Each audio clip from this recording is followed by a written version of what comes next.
He's like, well, listen, you try anything funny, I'm gonna kill you. You know, he says that to like Robert Patrick. Like, right, we gotta. Did I say Robert Patrick? Have I been saying Robert Patrick for the whole review? I meant Jason Patrick. Jason Patrick. That's what I meant. Yeah. Anyway, so yeah, so essentially that's what ends up happening with that. And he's like, yeah, like, he's like, okay, so they're like, what do we do? So we're all driving in the car, like, we gotta go find the lair, kill the head vampire. Who is it? It's that guy. Um, and then essentially you get that scene where he flies in, it's like, oh no, there he is, and all this kind of shit. And he's like, oh god, kill her. It's like, no, no. And then she's like, kill him and all that. And essentially what ends up happening is they go to the cave. They drive the next day, get the car, and the sun shines. Like, right, we gotta go. Get the stakes, get all of it. So they go in, they have the lights. They're like, okay, let's go. We gotta kill the head vampire. So they see vampires hanging upside down. And then you get some badass scenes. They're like, come on. And then they're like, come on. And they're like, oh shit. And they're fucking killing vampires and fucking starving them, and the vampires are attacking, like, oh shit, and all that. And then like, oh shit, and putting the fucking garlic on them, and then all this crazy shit, and like, oh no, and all that. And they're attacking. He tries to kill the head, and one's like, stabs him, pulls it out, kills a couple of them. Great fucking scene. Then of course you also have the scene at night where she stops. He comes in like, okay, we gotta stop it and all that. And then a vampire comes in and goes, how's it going? Shit, stop it, you bloodsucker, and all that. Throws him into the garlic. He's like, into the garlic bathtub, because they set it up like, we gotta hear that here and here. And then he's like, you bloodsucker, and all this kind of shit. I was like, come on, you bloodsucking idiot, and all that. And then the girls are like, no, don't hurt her, she's one of us. And then like they go to try to hurt the kid, and the kid's there like, And I was like, no, don't hurt him, he's just a boy, he's just a little boy. And she's yeah, crazy little boy. As I said, I love the part where they're driving like, oh shit, no, and then you're off the cliff. Then there's the moment where they're all in the cave and shit, and they're like, oh, it's stabbing, fucking stabbing and shit. And Kiefer Sutherland's like, and all that. David is Kiefer Sutherland's character. And like, oh, I gotta get you, Michael, and all this. You are one of us, Michael. Damn it, and all that, and fucking stabbing fucking bad guys and all that. And then I love like the final scene where they're there like, come on, we gotta go, and all that. And they're in the house, and the vampires are like, we're stabbing, fuck, killing the motherfuckers. And then you get that awesome sequence where, you know, the two of them are, you know, Max, they're like, what's going on? It's like, vampires and all that. It's like, no. And then the two of them are in the house and all that.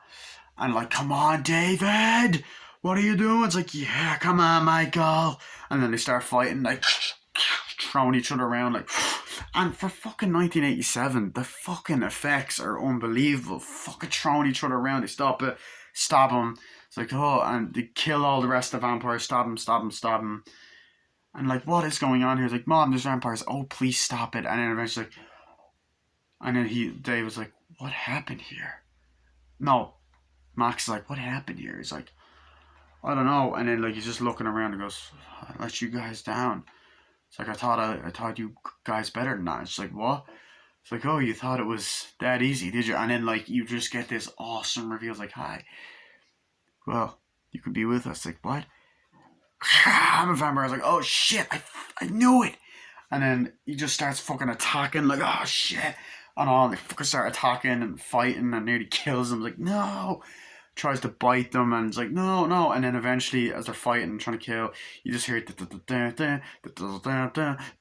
fucking car just smashes through him and stabs the guy. And it's the grandfather. He comes out, he's like, Grandpa.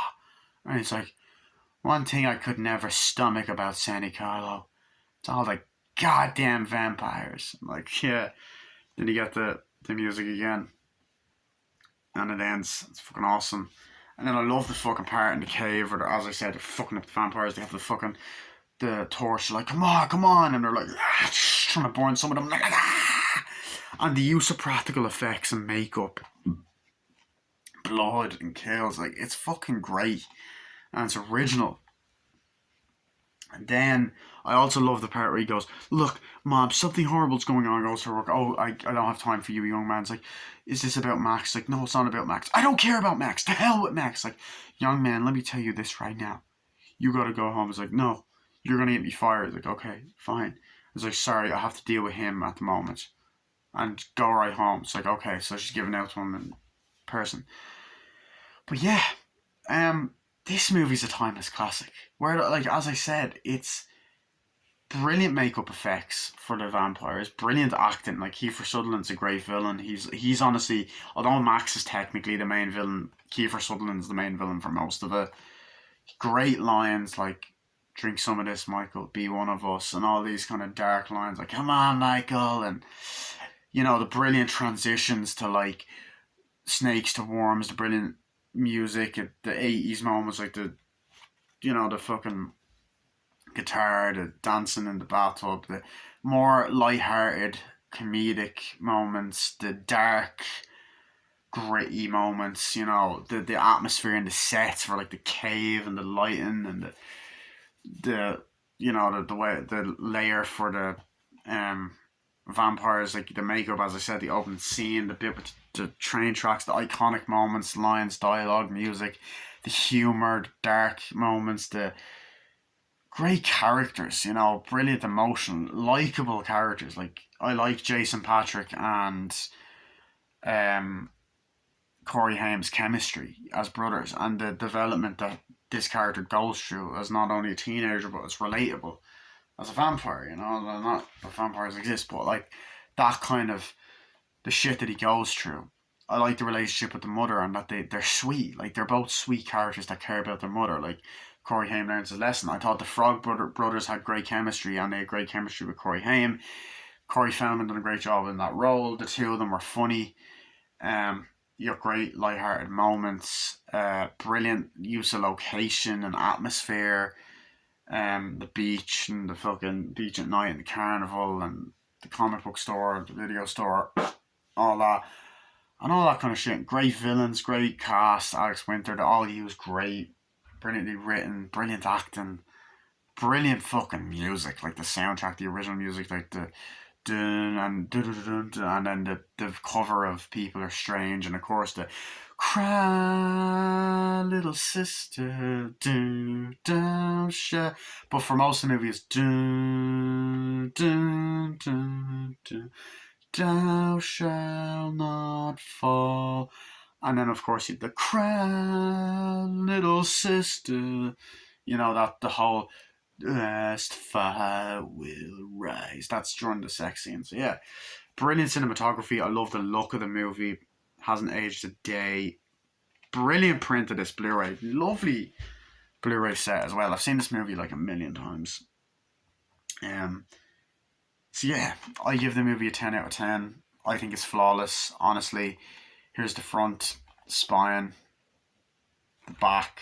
I've had this Blu-ray for 9 years. I've watched it so many times. Here's the Blu-ray. And then the inside. That's the part in the comic book store to Frog Brothers. So yeah, that was my movie review of The Lost Boys. Now, I will say one thing.